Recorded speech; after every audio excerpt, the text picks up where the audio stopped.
당신과 나는 매 순간마다 변화한단 말이에요. 어제의 나도 오늘의 나도 매 순간마다 다르단 말이죠. 어제의 나를 나라고 착각하지 말아요. 내일의 나를 나라고 착각하지 말아요. 지금 여러분들이 존재하고 있는 이 나라는 존재, 이게 결과가 아닙니다. 절대. 매 순간마다 바뀐단 말이에요. 그러니까 자신의 아상을 믿지 말란 말이에요. 채화님, 자식에 대한 고민, 손주에 대한 고민, 가족에 대한 고민, 이 모든 것들이 삶을 힘들게 하는 것 같습니다. 집착을 내려놓고 평온하게 살고 싶은데 어떤 마음으로 살아야 될까요? 상대를 존재하는 그대로 존중하면 제일 좋아요. 장애가 있으면 장애가 있는 대로 존중하고, 장애가 없으면 장애가 없는 대로 존중하고, 공부를 못하면 공부를 못하는 대로 존중하면 되고, 말을 잘 안 들으면 말 잘 안 듣는 대로 또 존중하면 돼요. 존중하면 돼요. 모든 상황을 존중하면 해결이 돼요. 상대를 존중하는 마음이 가장 근본적으로 가장 중요합니다. 그러려면 나를 먼저 존중해야 돼요. 내 삶 자체를 존중해야 돼요. 내 삶을 자꾸 핍박하고 괴로움의 삶이다, 인생이 너무 힘들다, 이건 존중이 아니라 자신을 비하하는 거거든요. 무너뜨리는 거예요.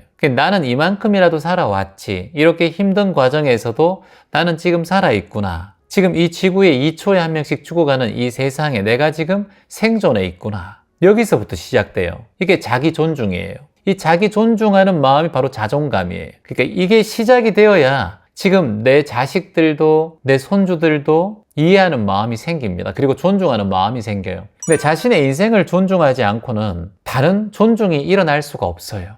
가장 먼저는 내 삶을 존중하는 태도가 필요하다는 거예요. 어찌 살았던, 내가 정말 죽을 만큼 힘들게 살았던 내 삶은 내가 존중해야 돼요. 그걸 극복해낸 사람이 오로지 나밖에 없잖아요. 누가 나를 존중해요? 여러분, 부모님이 여러분을 존중했습니까? 여러분, 배우자가 여러분을 존중을 하셨어요? 여러분, 자식이 여러분을 존중을 극진히 하셨어요? 잘 안 됩니다. 그러니까 누구한테 존중받을 거라고 생각하며 살지 말아요. 그건 참 불가능한 일이에요. 가장 먼저 존중받아야 될 존재는 나라는 거예요, 나. 근데 내가 나를 존중하는 마음을 가지면 돼요. 그게 자기 사랑이고 자기 존중감이에요. 여기서부터 상대를 존중하는 마음도 생기기 시작해요. 그러면 여기서부터 인생이 술술 풀리기 시작합니다. 근데 나에 대한 존중감이 없으면 이건 세상을 헤쳐나갈 어떤 답도 열리지가 않아요. 그 답은 뭐다? 나를 존중하는 마음이에요. 내가 얼마나 대단합니까? 나 자신이란 존재가 여러분 얼마나 대단해요. 지금 이 삶을 살아오고 여러분이 포기하지 않고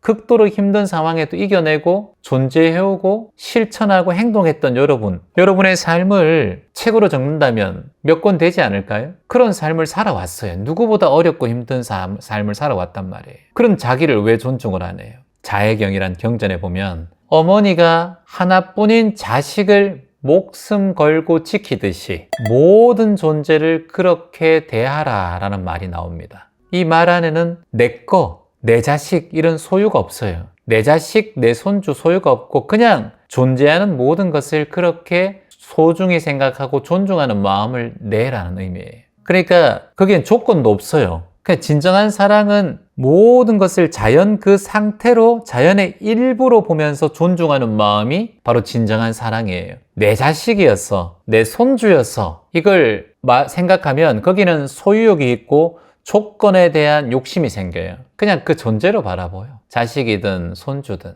그냥 자연의 일부, 꽃 한 송이처럼 소중히 여기고 나무 한 그루처럼 소중히 여기는 거예요. 그리고 모두 다 소멸되고 사라지는 거예요, 인생은. 그래서 진정한 사랑은 그 존재를 붙잡는 행위가 아니라 바라보는 행위입니다. 아프면 아픈 그대로를 바라볼 수 있어야 돼요. 장애가 있으면 장애가 있는 그대로를 바라볼 수 있어야 돼요. 거기에 내 마음이 자꾸 애타면 안 돼. 그러면 자식도 나빠지고 나도 나빠진단 말이지, 결과적으로는. 이게 얼마나 어리석은 생각이에요. 자꾸 붙잡잖아요. 더 잘 돼야 되는데 더 내 자식이니까, 내 손주니까. 근데 자타부리가 있고 남과 내가 둘이 아니고 세상을 자연으로 보고 존재로 보는 사람들의 마인드가 있는 사람들은 내 자식이든 남의 자식이든 거기에 대해서 큰 분별심이 없어요. 아프면 아픈 대로, 장애가 있으면 장애가 있는 대로 인연따라 흘러가는 거예요. 거기서 본인이 여유해지는 마음, 여유란 마음이 뭐예요, 여러분? 여유, 있는 그대로 그러하다. 장애가 있으면 장애가 있는 그대로 그러한 거예요. 결혼 안 한 자식이 있으면 결혼 안 한 자식 그대로 여유한 거예요. 결혼해서 이혼한 자식이 있으면 이혼한 그대로 여유한 거예요. 장애가 있으면 장애가 있는 대로 여유한 거예요. 모든 것이 있는 그대로 존재로 바라보시고 자연의 일부로 바라보시는 마음을 키워야 돼요. 그래야 집착심이 내려놔져요. 이때부터 마음의 평온함이 생겨요. 우리는 마음이 평온해야 돼요. 그때부터 자식도 좋아지고 내 상황도 좋아져요. 마음의 평온은 그 관계 속에서 마음의 가장 높은 단계가 평온입니다. 평온, 평화예요. 그 밑에 감사심이 있고 사랑이 있고 이타심이 있고 자비가 있고 그래요. 가장 위의 단계가 평온입니다. 이 평온의 단계를 찍는 게 이게 깨달음입니다, 여러분. 열반이고 열반, 니르바나, 본래의 불이 꺼진 상태예요. 이걸 대해탈이라고 해요. 해탈, 대해탈. 이걸 해탈이란 말이 다른 말로 자유란 말이에요. 대자유란 말이죠. 대자유에까지 가는 그 마음이 평온의 마음이에요. 그래서 여러분과 명상과 마음 공부하는 이유는 오로지 하나예요. 마음의 평온을 가지기 위해서 하는 거예요. 인생의 행복의 순간은 다른 게 아닙니다. 마음이 평온할 때 행복한 거예요. 그래서 그걸 치복, 움직이지 않는 행복의 상황을 치복이라고 합니다. 치복. 그걸 우리가 공부하는 거예요. 이 마음이 오면 장애가 있든 장애가 없든 내가 내일 당장 죽음을 맞이하든 어떤 상황이 생겨도 인생 고락에서 자유로워져요. 그러니까 고락에서 자유로워지는 게 열반이란 말이죠. 열반이 대자유란 말이죠. 대자유를 얻는 마음가짐이 평온이란 말이에요. 그게 명상과 마음 공부로 가능하다는 거예요. 그래서 우리가 지금 마음 공부와 명상을 하는 거예요. 그런데 여기서 자꾸 아상이 생겨. 아니에요, 최환님. 그래도 내 새끼, 내 존재, 내 아들, 내 손주, 내 딸 챙겨야 돼요. 더 소중해요. 이걸 어떻게 제가 깰 수가 있어요? 피는 물보다 진한단 말이에요, 최환님. 그게 뭐다? 아상이라는 거예요, 아상. 그게 바로 아상이에요. 근데 금강경에도 이런 얘기가 나와요. 아상이 있는 한 진정한 깨달음은 오지 않는다. 지금 여러분들께서 진정한 깨달음이 뭐예요? 지복입니다. 행복이에요. 흔들리지 않는 행복이에요. 마음의 평화예요. 대해탈이에요. 근데 아상이 있어, 자꾸 혼자 생각을 한단 말이죠. 자신의 생각이 맞는 것처럼 생각을 해요. 심지어는 제 생각도 본인의 생각이 맞는 것처럼 채환님이 이렇게 생각할 거예요. 채환님은 이렇게 생각하시잖아요. 이렇게 본인의 생각을 제 생각처럼 얘기하는 수도 있어요. 자식의 생각을 너 그렇게 생각했잖아. 자식의 생각을 꼭 엄마가 아는 것처럼 얘기해요. 배우자한테, 남편, 아내한테 당신 그렇게 생각했잖아. 당신 그렇게 할 거잖아. 전혀 아닌데도 그렇게 생각할 거라고 본인의 상을 내요. 배우자는 안 그렇거든, 타인은 그런 생각을 안 하는데도 채환님은 그렇게 생각하잖아요. 또는 남편은 그렇게 생각하고 있어요, 채환님. 제 아이는 그렇게 생각할 거예요. 이런 생각들이 어디서 올라옵니까, 여러분? 이게 바로 아상이에요. 아상이 사라지지 않는 한 깨달음은 찾아올 수 없다. 정확하게 경전의 내용이에요. 근데 여러분들 공부를 하고 있잖아요, 우리가. 근데 왜 자꾸 내 생각을 옳다고 본인이 관념 짓느냐는 거예요. 왜 그렇게 자꾸? 왜 그래요? 그런 이유는 딱 한 가지예요. 예전에부터 아상에 둘러싸여져 있었기 때문에. 그게 업이란 말이에요. 그게 업력이란 말이에요. 아상이 있으면 진정한 깨달음이 올 수 없습니다. 이 말은 자신을 부정하라는 내용이 아니에요. 그럼 채환님, 나는 내 생각을 다 부정해야 되고 난 잘못됐습니까? 채환님, 나는 그럼 헛거배웠어요? 이런 생각입니까? 아니라니까. 그걸 또 착각하고 있단 말이에요. 자신을 부정하라는 말이 아니에요, 이 말은. 자신의 생각을 부정하라는 얘기가 아니에요. 고정된 나라는 착각에서 벗어나라는 거예요. 고정된 나라는 생각을 내려놓으라는 거예요. 채환님, 그러면 내 인생을 부정하고 나는 부정적인 생각을 하는 사람입니까? 이게 뭐다? 자기 학대란 말이죠. 제가 그렇게 말씀드린 적이 없어요. 내가 지금 고정된 생각, 아상이라는 이 생각을 내려놓으라는 거지 본인의 인생을 부정하라는 게 아니에요. 당신과 나는 매 순간마다 변화한단 말이에요. 어제의 나도 오늘의 나도 매 순간마다 다르단 말이죠. 어제의 나를 나라고 착각하지 말아요.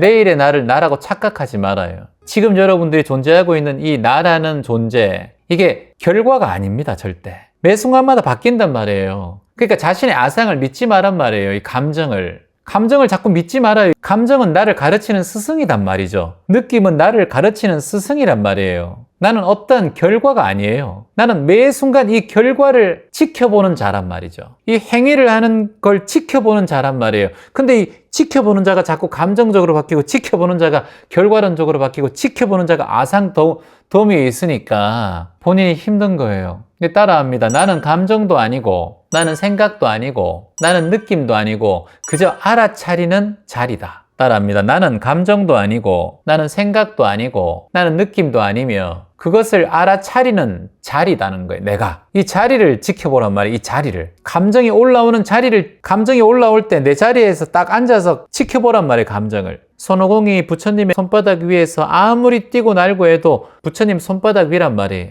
그럼 부처님은 이 손바닥 위에 뛰어노는, 까부는 이 손오공을 지켜보는 거예요. 너무 까불다 싶으면 주문을 한번 관세음보살 외우면 얘가 머리가 아파서 하면서 멈추는 거예요. 내가 번뇌와 감정과 느낌으로 둘러싸여지면 그만 감정적이어야 돼 하고 지켜보는 자리, 이 자리가 참나의 자리고 참자아의 자리란 말이죠. 이 지켜보는 자리.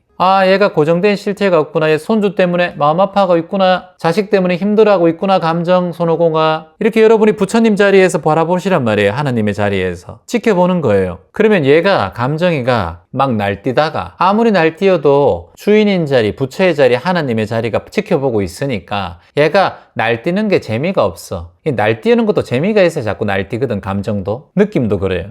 그럼 무던하게 바뀌어. 병이 오든 생로병사가 오든 감정적이든 느낌이 어떻든 내 감정 자리와 하나님의 자리, 부처님의 자리가 넌지시 바라보고 있으니까 편안한 거예요. 느낌이 와도 괜찮아. 감정이 와도 괜찮아. 아상이 올라와도 괜찮아. 부정하지 않아. 이 또한 나의 오래된 업의 까르마의 영향일 뿐이거든. 바라보란 말이에요, 이게. 이게 바라보는 게 지켜보기, 깨지 알바들이에요. 깨어있는 마음으로 이 감정을 지켜보는 거. 깨어있는 마음으로 지켜보고 이 감정이 어디로 올라가는지 알아차리고, 그리고 이 감정 또한 나의 업이니까 받아들여야 돼. 나의 일부분이란 말이죠. 그리고 마지막에 이걸 호흡으로 흘려보내는 거. 이게 깨지 알밭 흘. 깨어있기, 지켜보기, 알아차리기, 받아들이기, 흘려보내기란 말이에요. 이 귀점 명상의 가장 심도 있는 5가지 명상법이 깨어있기, 지켜보기, 알아차리기, 받아들이기, 흘려보내기란 말이에요. 깨지 알바틀. 이 손바닥에 손오공을 바라보듯이 항상 지켜보는 연습을 하는 게 명상법이에요. 이걸 자꾸 하는 거예요, 우리가. 그러면 나중에 이 감정이 딱 올라오잖아요. 주먹 딱 쥐고 탁 후 풀어버리면 사라져요. 내 손 안에 있단 말이지. 내 손 안에 있습니다. 그 누구에게도 여러분이 쥐어주지 말아요.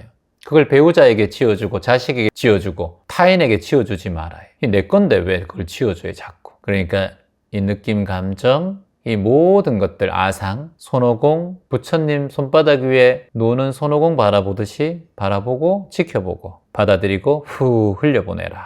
이 수행을 우리가 함께 합시다. 나는 감정도 아니고 생각도 아니고 느낌도 아니며 그것을 알아차리는 자리다. 그것이 진정한 참나다. 희망입니다.